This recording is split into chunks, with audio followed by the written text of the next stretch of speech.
This is Feminist Wellness, and I'm your host, nurse practitioner, functional medicine expert, and life coach, Victoria Albina. I'll show you how to get unstuck, drop the anxiety, perfectionism, and codependency so you can live from your beautiful heart. Welcome, my love. Let's get started.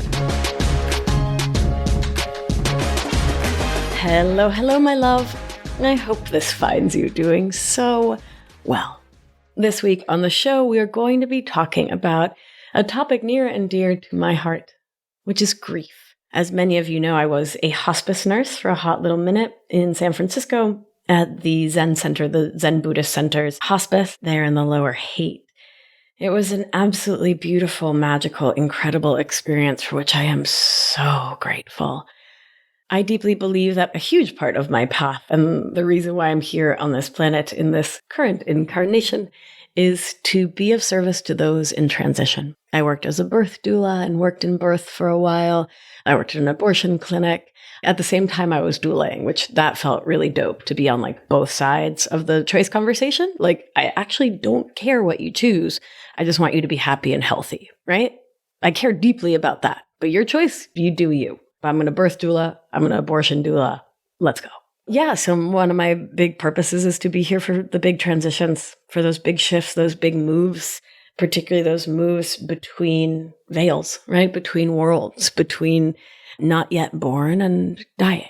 And I've been super grateful to be able to do that work and for that to be one of the guiding things, guiding lights in my path. It's similar to the work I do as a coach all day with my clients in Anchored and the work I teach my clients about in the somatic studio.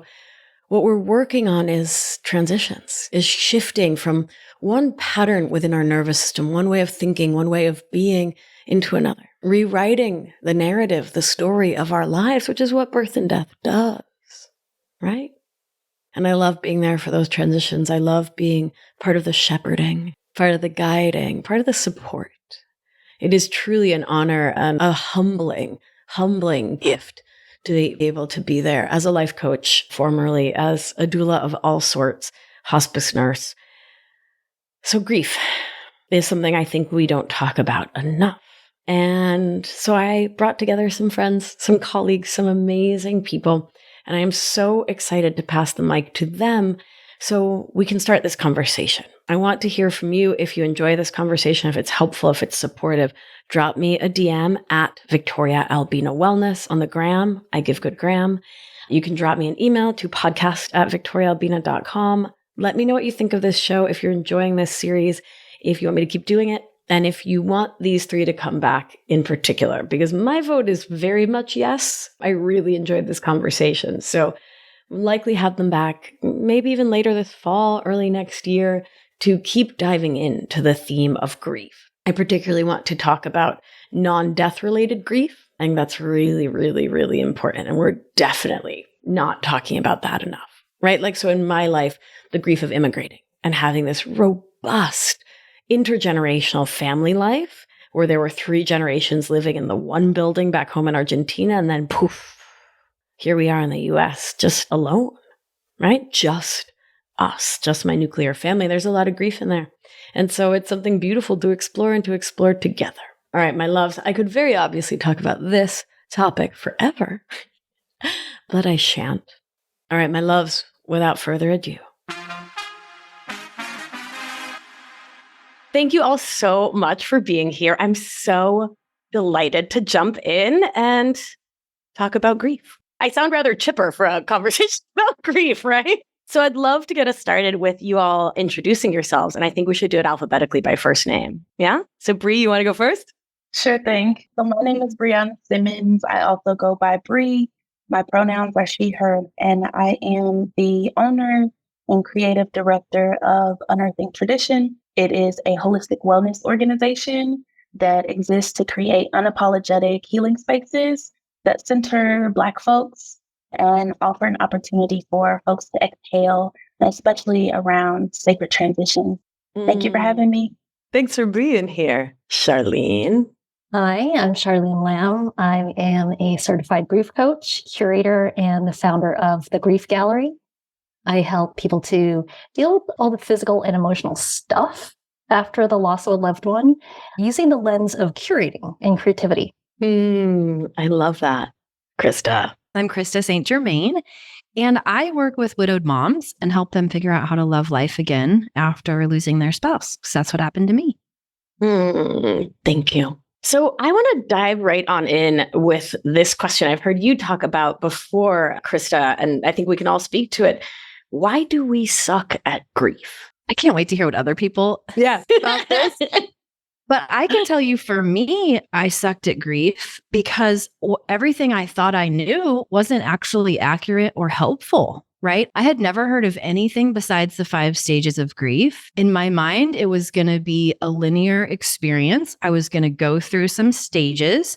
There was going to be an end to it. I also thought time had something to do with healing, or I had heard, well, maybe the perfectionist in me had heard, this might not be universal, but there's a right way to do it, right? And so turns out none of those things are accurate or helpful. It's not linear. There aren't really predictable stages. It doesn't really end, and there is no right way to do it. But that's what I believed going in. Yeah, and I think that's the popular myth and popular lore, right? I think that's across healing, right? You do some magic treatment, right? Take some silver bullet, some magic thing, and then it's just all fixed. Yeah. If only, right?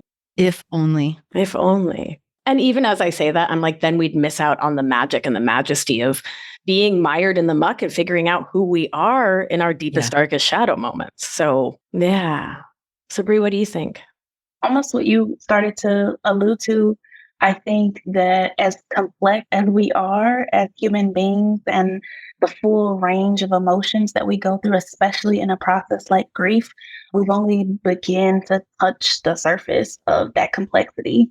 And so I think we suck because we're still learning and unlearning all of the things that we're supposed to feel and that are supposed to shape this different experiences like grief. I know, for me, it's almost been like an unveiling in experiencing grief, in doing away with the shame and stigma of such a deep emotional process that has allowed me to come closer to right relationship with grief. So I think we're just complex, and just accepting that, I think, has a lot of opportunities for us. What do you think, Charlene? I loved hearing Krista rant about the 5 stages of grief on Kara's podcast. I mean, I think it's a rant that a lot of us who have done some research into grief theory have. I think on a personal level, when we experience loss, why we might not be great at grief, one, we don't talk about it. It's this universal experience that we're going to have of losing people, and yet we don't learn anything about it in school. It happens to us, and then we wind up Googling. My mother died suddenly from a stroke, and the first thing I did was go on Google because I didn't know how to handle any of it, the practical or the emotional part of it. And then I think in terms of being good at handling other people's grief, one, we don't talk about it. We're getting better about it. But also I think there's very much this very human response of being uncomfortable with other people being in pain. And people deal with that in a whole range of ways. So it's such a human response, and we can do better. What does doing better look like? If we come into grief, which I definitely did, thinking that feelings are problems to solve, then we have no capacity to be with other humans who are experiencing feelings. So we say stupid shit because we think we're trying to make them feel better, but they receive it as minimizing. Like for me, I heard, you're young, don't worry, you'll find someone else, he's in a better place now. Like all those kinds of things where you're like, okay, I know you mean well. I know you mean well. I know you mean well. But really, I just want to be told this sucks. And I'm so sorry that this happened. And I love you. And somebody to be with me in that emotion. Yeah. People underestimate the power of just physical presence. You don't have to say shit to me. Just be there with me in the room, hold my hand, massage my back, just show up in a physical presence goes such a long way when navigating grief. I think we could just do better at showing up for each other. Yeah. I think to be able to do that, we probably all need to learn how to regulate our nervous systems, right? And that's what's missing for most of us. I mean, I'm curious when the last time y'all used your high school calculus was. When did you use that? Mine was 1996. Never. Yeah. I mean, in the 90s to pass an exam though, right? And then never again. Yeah. So we learned that. We spend years learning that. And I'm a nerd who's out here for learning for the sake of learning. Yes. And we need to learn how to regulate our nervous systems, or how do we even show up and hold space? And I know my nervous system, when I was neck deep in emotional outsourcing and codependency, the idea of sitting next to someone grieving and not trying to fix them. Your girl didn't say fix it, fix them, because they were having an emotion. So that's a problem. What you were alluding to, what you were saying, Krista, that was, like the physical, the felt sensation of that. It's almost like some nausea. Right? Yeah. And it doesn't feel good to be on the receiving end of that at all. Of course not.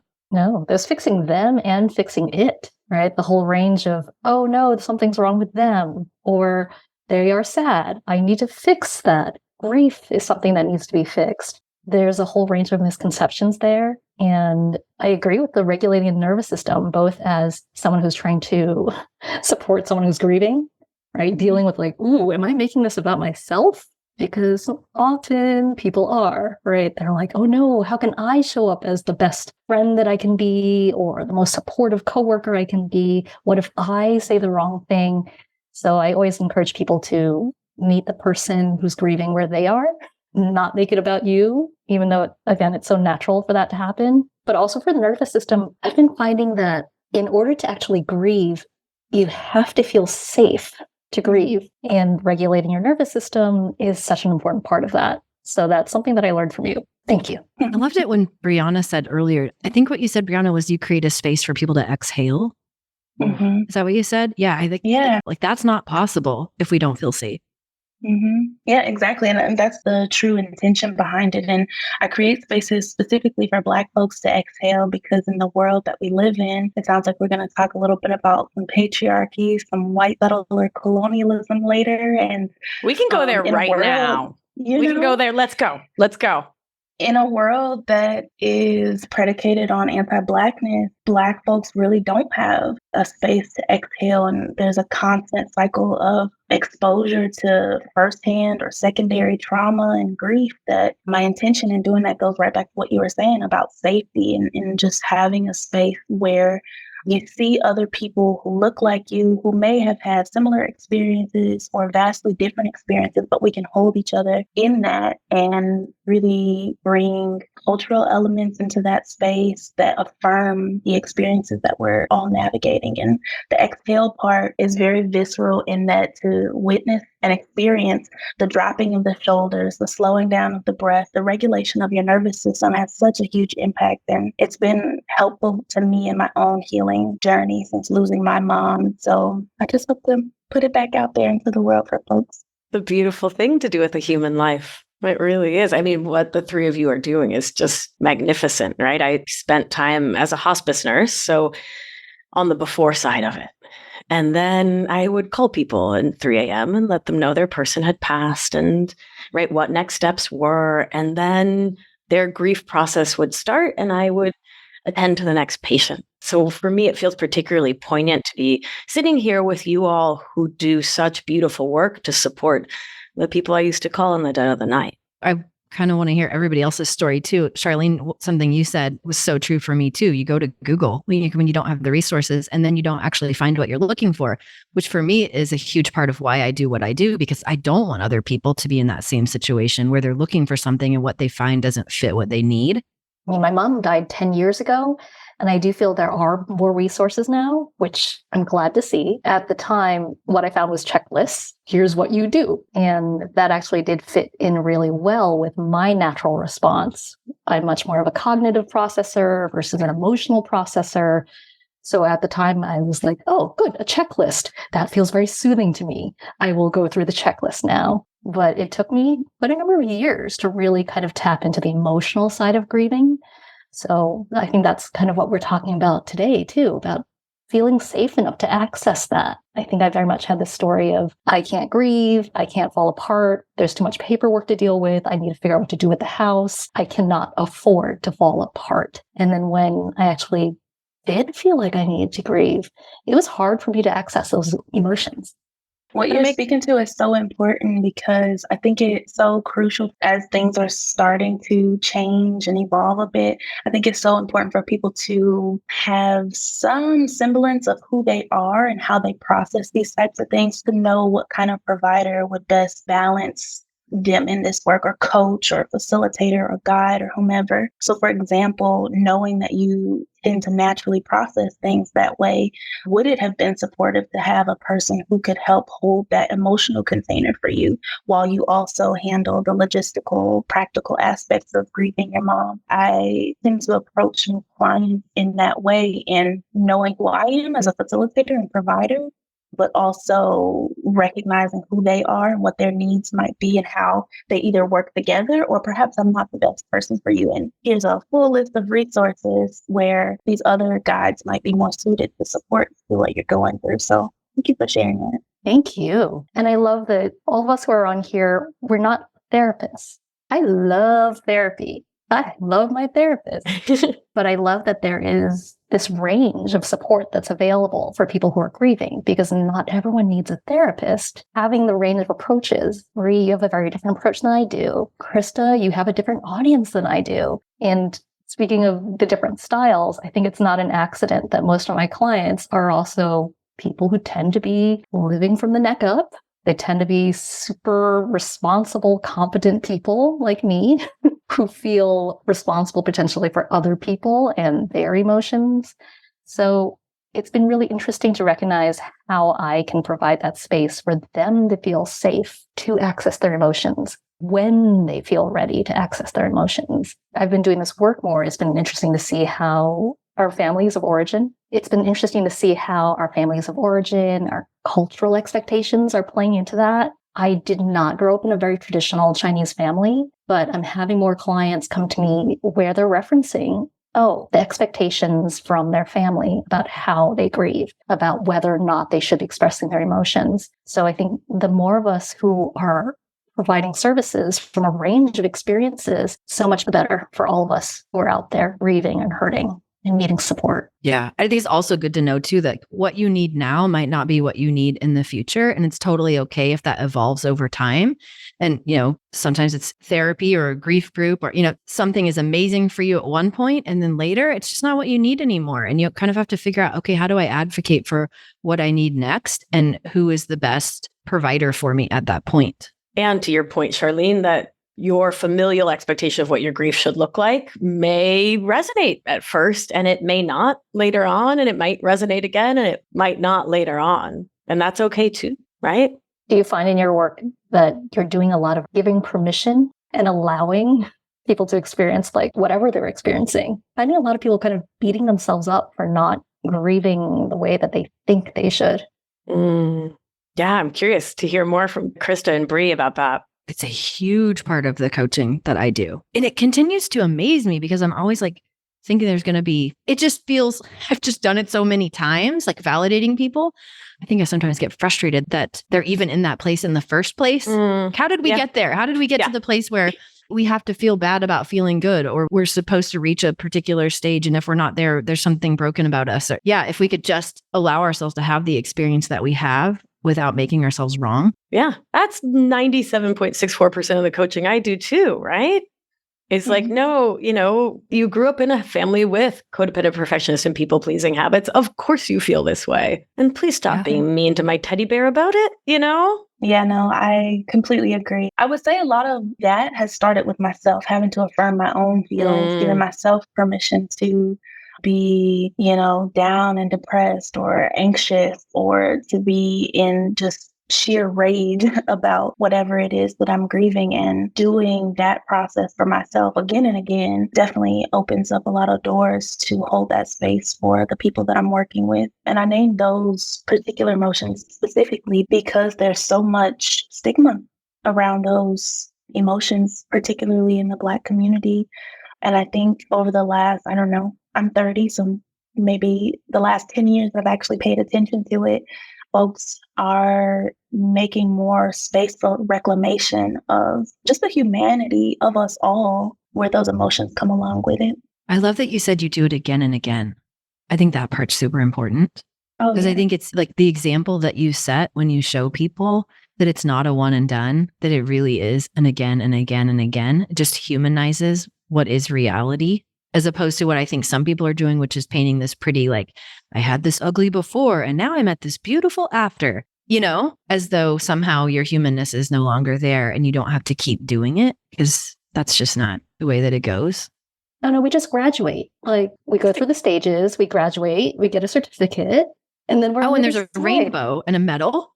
I think we get a prize. Are there puppies? And we never feel bad again.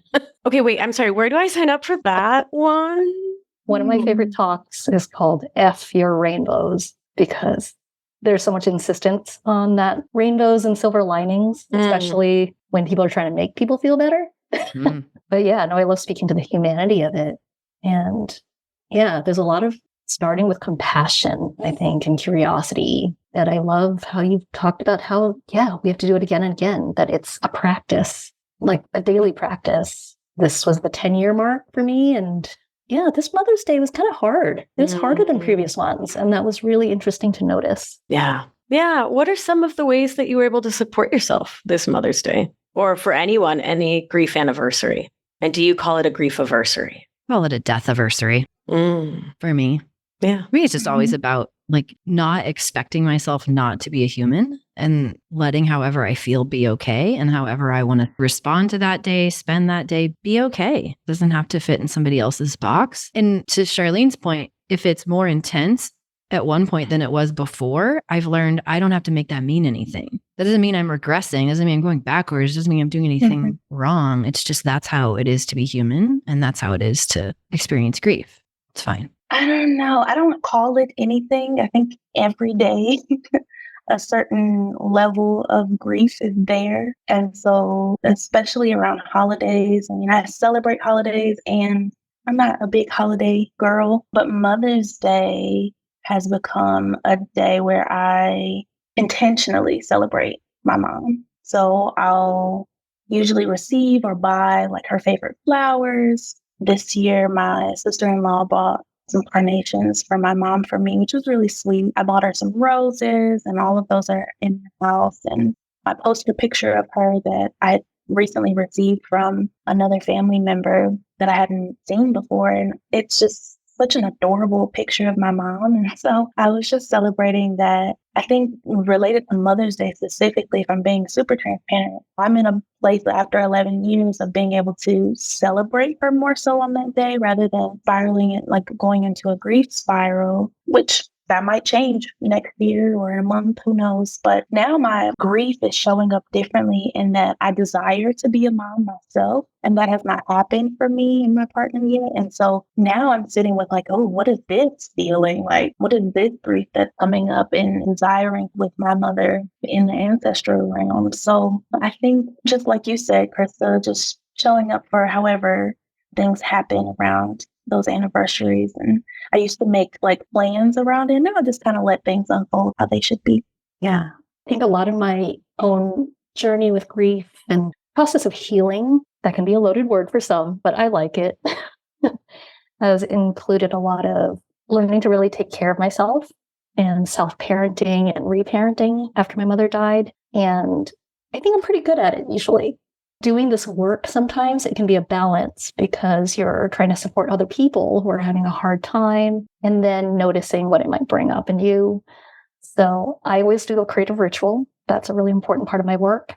So I always throw flowers in the river in memory of my mom. It can be in the East River when I lived in New York, and I now live in Lisbon in Portugal. So it's in the River Tejo. And this year I included the mothers of other people who were in a motherless daughters community. So it was 20 flowers and the names of 30 moms.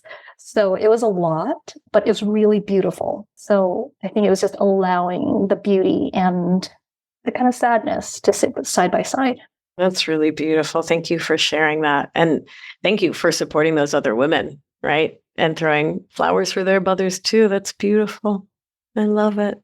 So, you know those moments when there's like 4 million questions in your brain and you want to ask all of them at the exact same time? I'm having it.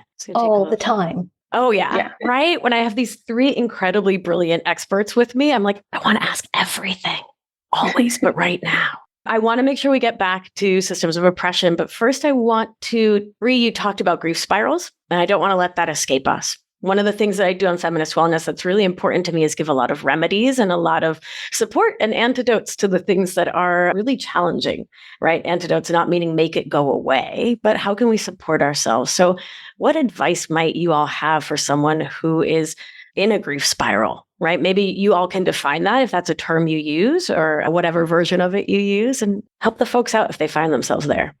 A couple of things that are coming top of mind for me, Charlene, you just talked about it, is having some kind of ritual, whether that's from a faith or spiritual tradition or a process that you add intention to, creating a ritual community, like leaning on community. I think, people often say, well, let me know what I can do for you, or let me know how I can help. And so it takes a lot to do that. But if we can challenge ourselves to do that, I think oftentimes we're surprised at how much people will show up for us. And so I would just say leaning on community is something that I've challenged myself to do more, to actually reach out to the people in my life, whether it's family, friends, or whomever, and let them know, like, hey, I'm having a hard time. Could you sit with me? Can we go do something fun to take my mind off of this thing, or to just feel some different kind of energy right now? And I find also what you mentioned, Charlene, like creative outlets to be really, really supportive. I used to journal quite a lot, and I'm starting to get back into that practice. And it's been interesting to just dump all the things that I've been thinking and feeling onto a piece of paper. And so any creative outlet, whether it's journaling or dancing or singing, can be helpful to take what we're experiencing physically and put it somewhere else so that we can be supported in processing through that grief spiral. What about y'all? Never actually used the term grief spiral. I love the idea. But as I was listening to you, Brianna, I love the dual process model of grief for exactly what you just said, because if left to my own devices, I would not allow myself to do something else and take a break necessarily. I would be like, must focus on solving problem currently, right? Related to whatever it is. So I will remind myself, no, the healthy balance is to be found in intentionally taking a break. And it is okay to have a Netflix binge or to go do, it doesn't even have to be productive, right? Productivity culture is like deeply seated in me. And so to like consciously decide, no, I can actually take a break and that is good for me. So for sure that resonates. And then also for me, I'm always going to be tapping. Like that is just what helps me. Yesterday, even I was having a griefy thing happening unrelated to my husband's death, but totally needed to spend a good 20 minutes to create some safety for myself because I just felt like the world was ending for a while there. Tapping for the win. Tapping for the win and knowing your own nervous system and what brings you back into ventral vagal. Like that's the real flex there, is knowing how to map your nervous system and know what's up and what supports you. Yeah. And I love that you pointed us towards conscious distraction, right? Which is like, for me, I talk about the difference between a buffer, right? Which is the mindless Netflix, and conscious distraction, which is the super intentional 2 hours of Netflix. It's vital. Yeah. Or go out in my garden and Sure. pull weeds. Like that's actually feels good. Yeah. Yeah. Get my feet on the ground. Right. Connect with nature, connect with Pachamama, with the earth. Yeah. It's really important to give the prefrontal cortex a break, right? You're ping-ponging between the prefrontal and the limbic system, and your amygdala is getting triggered, and you're just like, pew, pew, pew. It's like pinball up there. I wish somebody had told me that a long, long time ago. Which part? Well, I identify with what Charlene said. Being, just always being in my head. Yeah. Right. And not really even realizing how easy it is to spend time there and think that is the solution, is to think it. Sure. To just realize that it's not. I mean, let's throw Descartes the full way under the bus here, right? Like, I'm always delighted to point to the problem with mind-body dualism, right? It keeps us, out of our truth, out of our humanity, out of our wholeness. Yeah. Charlene, what were you going to say about grief spirals? Oh, no, just nodding along about, I would probably default to thinking that I can logic my way out of it, or I can talk myself out of it, rather than almost like talking myself through it, whether it's out loud or on paper, like Bree said.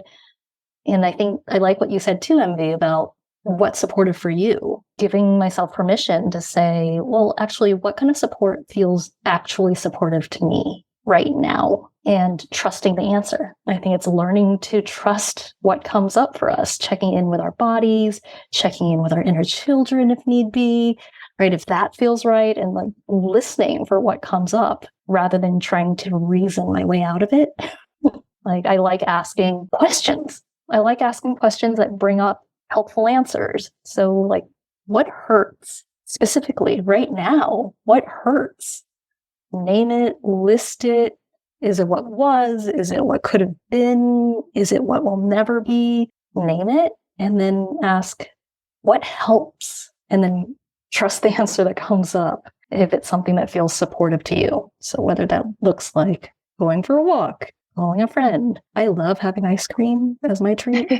I do not deny myself that one. So yeah, trusting the answer that comes up for what is most supportive to you. That's such a grounding question. What hurts? It gave me like full shivers in my spine because it just brought me so into presence, and then gave my brain what it needs, which is the permission, allowing it to, yeah, I'm doing some future tripping, or I'm rock and rolling out in the past, and providing some validation that that's okay. That's what brains do. That's your job, little brain.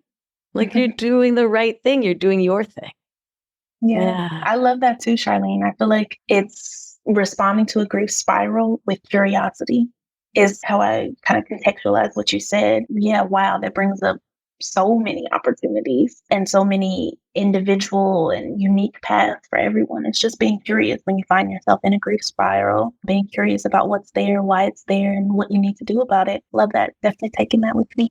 So we were just talking about our humanity, right? Stepping out of that Descartesian mind-body BS and back into really honoring ourselves as mammals, right? And so I think that is a beautiful way to segue into a conversation about the roles of the patriarchy, white settler colonialism, and late-stage capitalism on how we experience life, death, loss, grief, because in my worldview, it's part and parcel. But I want to hear from you all. I didn't realize it was going to be such an issue until I, started coaching.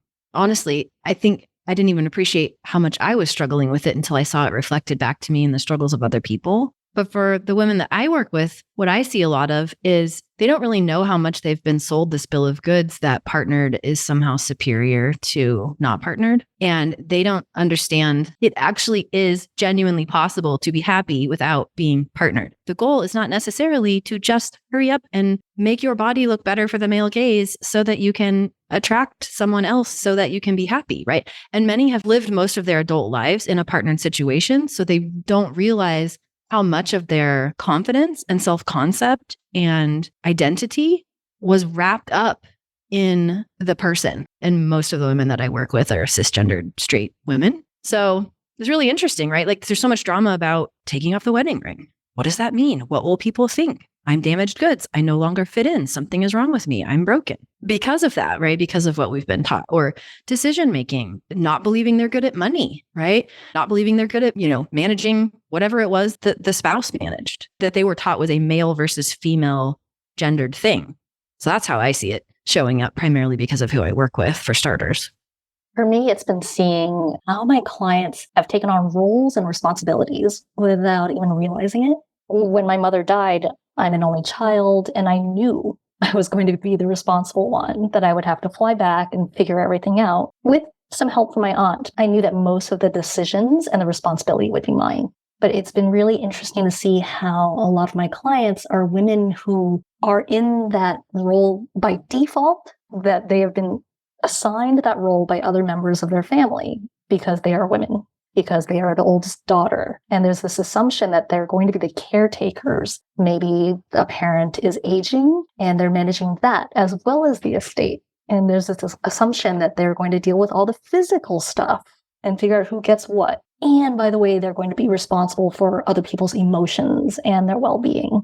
So that's been really interesting to see all of those assumed roles. And a lot of the work that we do is, yes, the physical stuff, like deciding what is theirs versus what is other people's. But more and more, we kind of go into the emotional stuff. What is theirs? What is actually their responsibility? And what is other people's? And it's interesting to tease apart, like, oh, why is that assumption that you have to be responsible for this? whether it is because of your cultural upbringing or because this assumption that women are caretakers. It's been really interesting to examine that. Yeah, I work with a lot of Black women and femmes, and so that same kind of notion of an assumed caregiver is definitely present.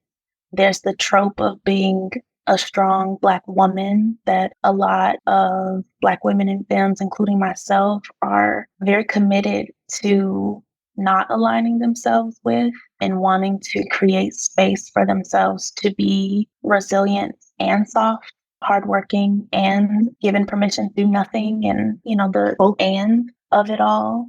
I also have seen and experienced just the ways we talked earlier a lot about how the family structure, cultural understandings of grief shape grief processes themselves. But also, I think in thinking about late stage capitalism, all the isms, we can't not talk about work and this idea that we're supposed to be present at a particular space for 8 hours a day, and there's no room to be human in that. And this expectation that a big life event happens and we're supposed to return to work and be, at our best. And so in the spaces that I'm a part of and seek to be a part of, there's a lot of resiliency happening, yes, but also reclamation of joy in that. There's a lot of assertion of life.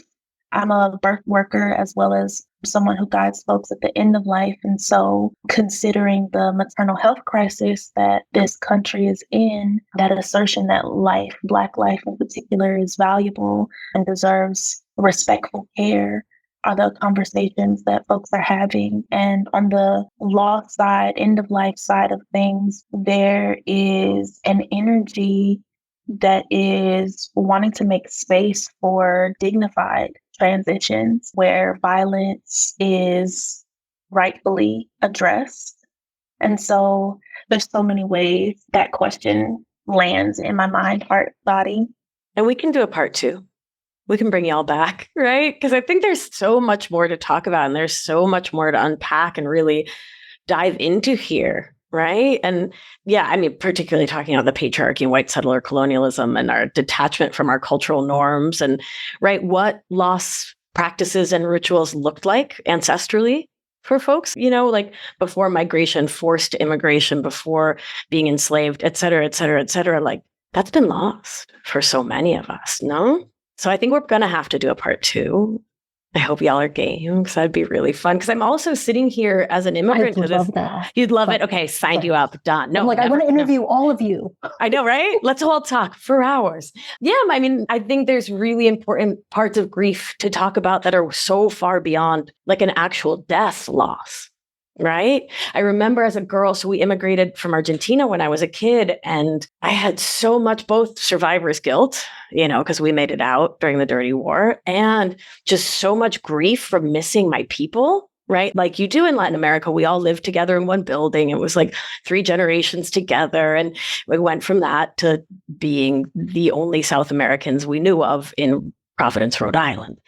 So there was this other kind of grief that no one had died, but a part of me had died, right? This cultural legacy of living in Argentina and asados and football and empanadas and mate, and et cetera. So let's have you all come back and let's talk, about what it is to apply this lens of nervous system-based, somatically embodied grief and grieving, yes, to death, but also to life. How does that sound? You game? Amazing. Okay, sold. Perfect. Done. Bree, you in? Let's do it. Okay, great. I mean, I'm not busy. Y'all aren't busy, right? No, nothing going on ever. Nothing, 0% of things. No. Okay, cool. Great. Done. That sounds brilliant. Okay. And I think that also touches on when we talk about death-related loss. I mean, for what you do, grief is also such a full body experience. Yes. But it's also like a full spectrum, full life experience. So many kinds of loss and secondary losses related to death. We're only starting to acknowledge. So yes, so much we can talk about. So much. Beautiful. Thank you. I would love to close this up. If there's anything that you want to say from your brilliance, your wisdom, your experience, your open hearts to folks who are deep in the grief right now, or those who are maybe a couple years out, y'all were talking about, it's been a couple years and these waves come. I'll just hush and let you take the floor. What do you want to say to the good listener who's going through their grief? I would just say what I wish somebody would have said to me, which again is you can't do this wrong. Like, stop trying to do it right because you can't do it wrong. And whatever you're feeling and whatever's going on internally for you is not a problem that you have to fix, right? It's just something that you just want to allow it to flow through. That is humanness. There's no finish line. It's just all okay. I just wish somebody would have said that. Always just permission to be wherever you are with your grief, whether it's been 5 months or 5 years, and going on your own timeline. That often when people come to me, they want to take action. They want to start curating. They want to do something beautiful right away. And not everyone's ready for that. I think there's a lot of pressure now, maybe with all of the information about grief. The flip side of that is people think they need to have post-traumatic growth, or they need to find meaning or make meaning. And if you're still just trying to make sense of your significant loss, it's okay. You don't need to be making meaning right now. Do what feels right for you. What's coming to mind for me is the notion that it's okay to not be okay, and that sometimes the most powerful place that we can be is in the present, that what has happened, and what will happen tomorrow, we have no idea. And so being in the present, sitting with your grief, allowing it to be, as Krista and Charlene shared, is okay to be just right there.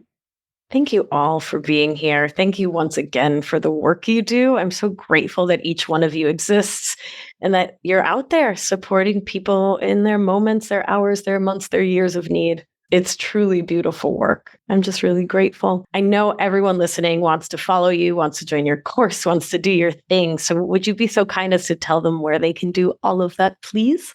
And let's go alphabetically again. Bree, you want to start us off? Sure. Or Bree. You're going to change your name to Xavier Roberts tomorrow. It's okay.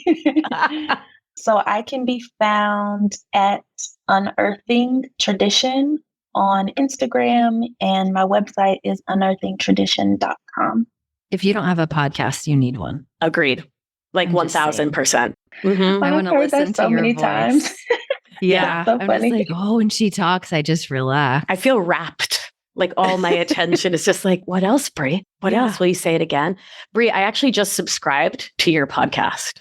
So I also wrote a rating and a review. So you might want to actually... A pre-subscription. Pre-subscription, pre-rating, 5 stars, pre-review. Changed my life. You're welcome. No, but actually, thank you. Hey, Charlene, where can they find you? My website is my name, charlenelam.com. I hold a free monthly grief gathering on the last Wednesday of every month. So you can sign up for that there. I'd love to meet you. You can learn more about why curating, why a gallery for grief. And I'm on Instagram at curating_grief. And I've just launched the Curating Grief podcast. It's only been in the works for 2 years. So now we all actually do have to rate and review. Right, subscribe, rate, and review. Subscribe. Check. Done. Count on us. Love it. Oh, Charlene, that's so exciting. Yay. And Krista. Yay. And I am also a podcaster. My podcast is called the Widowed Mom Podcast, which I realize is extremely niched. However, I always recommend if you're just interested in grief or post-traumatic growth or whatever, come listen. And then coachingwithkrista.com is my website where all the socials can be found. The socials. The socials. The socials. Thank you all once again for being here. You are incredibly dope. I'm incredibly delighted to know you. And thank you. And we'll do it again soon. Thanks for listening, my darling. What a beautiful, powerful conversation. I'm so deeply grateful to have these women in my life and to have this conversation together. It is such a gift to be surrounded by such brilliant thinkers, such open, loving hearts, just such kind, incredible, magnificent, caring people. I am a lucky little bunny indeed. Thank you for listening. Thanks for being a part of the Feminist Wellness family. Thank you. Thank you for giving the show a rating and a review wherever you get your podcasts. And let's do what we do. Gentle hand on your heart should you feel so moved. And remember, you are safe. You are held. You are loved. And when one of us heals, we help heal the world. Be well, my beauty. I'll talk to you soon. Thank you for listening to this episode of Feminist Wellness. If you want to learn more all about somatics, what the heck that word means and why it matters for your life, head on over to victoriaalbina.com/somatics webinar for a free webinar all about it. Have a beautiful day, my darling, and I'll see you next week. Ciao!